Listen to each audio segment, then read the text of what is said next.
a crucial underpinning of the Black experience in the United States is this resilience and resistance. I'm not interested in studying and researching the endless horrors of slavery. This is my focus is on how we fought back and how the way we fought back impacted and created change, systemic change.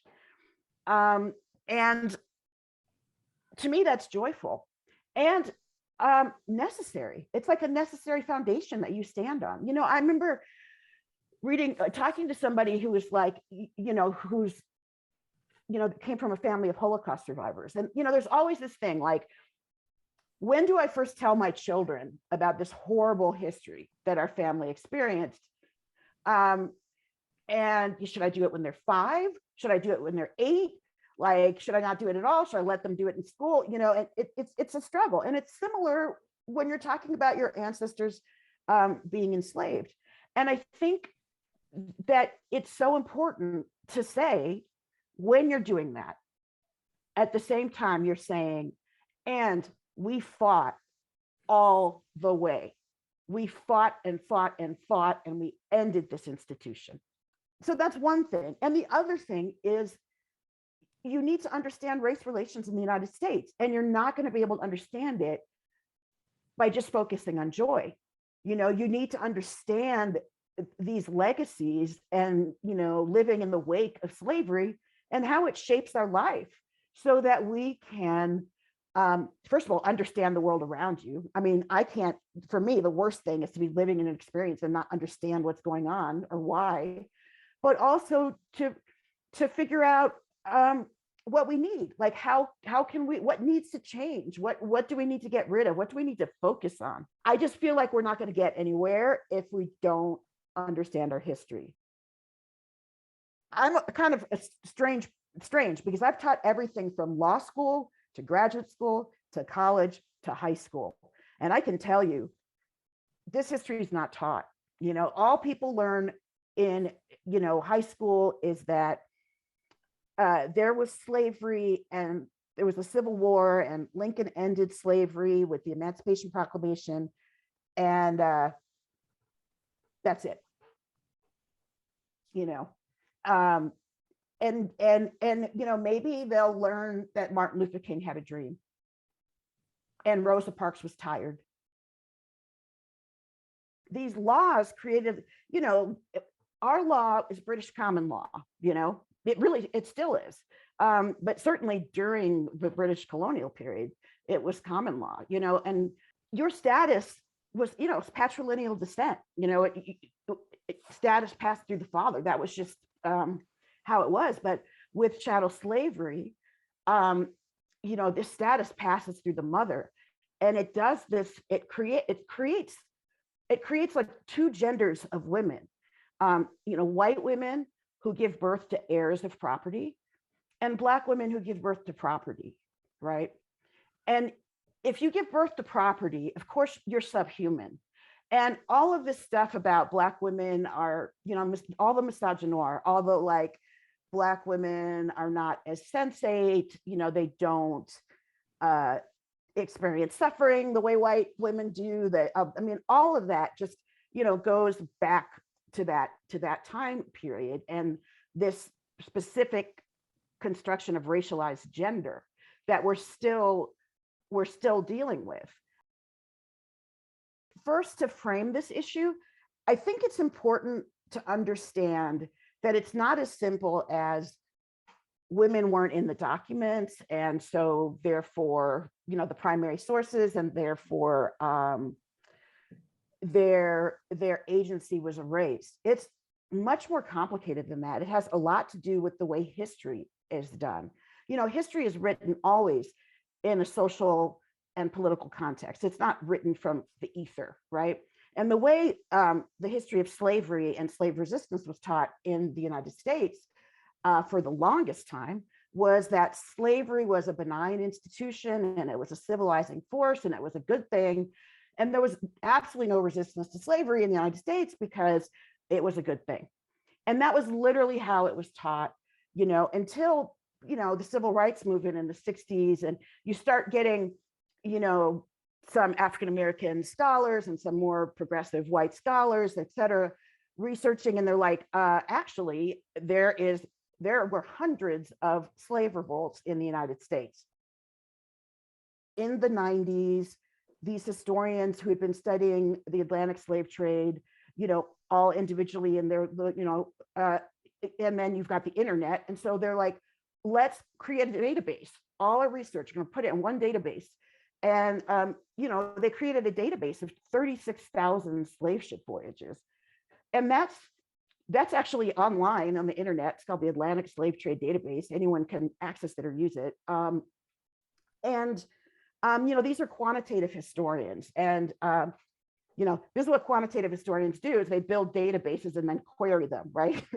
And one of the first things they asked was, how many revolts were there on slave ships? And they found that there was a revolt on 1 in 10 ships. That actually shocked everybody, because everyone thought that was a rare occurrence, because it's extremely difficult, and also, frankly, 99% of the time it's an act of suicide. So no one was expecting that many recorded, documented cases of revolt on slave ships. And so these quantitative historians said, okay, so let's compare the ships that had revolts and the ships that didn't have revolts and see what the difference was. And the only difference they could find was that the more women on the ship, the more likely to be a revolt. And they immediately dismissed their own findings and said, we know that women did not participate in this type of revolt. And so when I was doing my research, I came to the UK, and I spent a lot of time. I understood, part of this is my law background, but that the slave trade was, it was big business. A lot of people have this idea that it was something that happened, I don't know, on the down low, or, some kind of anachronistic idea. It was huge business, for England and for the UK. And, the slave trade occurred over a 400-year period, but over 80% of the trade happened basically in the 18th century, when the UK ran it. The focus is on, England was instrumental in the abolition of slavery, and that's all they talk about, right? But this was a huge part of the economy, and as such, it was highly regulated. There were laws that regulated how slave ships were supposed to operate. There were regulations, there was insurance, etc. And one of the way that the ships were regulated to operate was that once a slave ship left the coast, like when the slave ship was on the coast of Africa, everybody was below deck and chained. When the ship left the coast of Africa, the women were unchained and brought on board on deck. And that's where the weapons were, and that's and they had mobility, and that is why there were more revolts on ships that had women.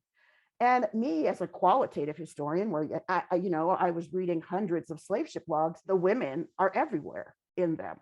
And the captain's logs had to be kept so meticulously because these slave ships were insured. And this is another part of this, is that, like Lloyd's of London, for example, got its start insuring the slave trade. It was a very profitable business. And one of the things that they provided insurance against was something that was called the insurrection of cargo. I wanted to include my grandmother in the story, and I needed to find information about her. And I was doing sort of genealogy for the first time. And what's really frustrating for African Americans, for Black people, is that it's very difficult to research our family history, to go back more than, the 1870 census, before that, good luck. For me, what was kind of unique is that my paternal grandparents were born enslaved. And it's unique because I've never met anybody else alive today whose grandparents were born enslaved. My grandmother was born in 1860 on a plantation in Virginia, and my grandfather was born also in 1860 in a plantation in Tennessee. So, and slavery didn't end officially till 1865 with the passage of the 13th Amendment. So they were children. Yeah. In fact, my last name, Hall, is the name of the plantation owner of my paternal grandparent and great grandparent, And a lot of African Americans are like, I'm getting rid of that. I'll change that name, but I'm a historian. It's like, that's my name, and so I claim it. And, but yeah, it's very difficult. And I think that's another reason why it's so important to reclaim and teach resistance to slavery, because the resilience of African Americans is just astounding. And the constant resistance and revolt that was instrumental in ending the institution of slavery is something to be so proud of, and so I want people to feel proud about their ancestors and their background. At the same time, I don't want to negate the fact that it's very frustrating to not know really basic things. I actually did this DNA test. All they could do was say, your people are from West Africa. People in the UK need to know about the slave trade and England's role in it, which was extremely profound. And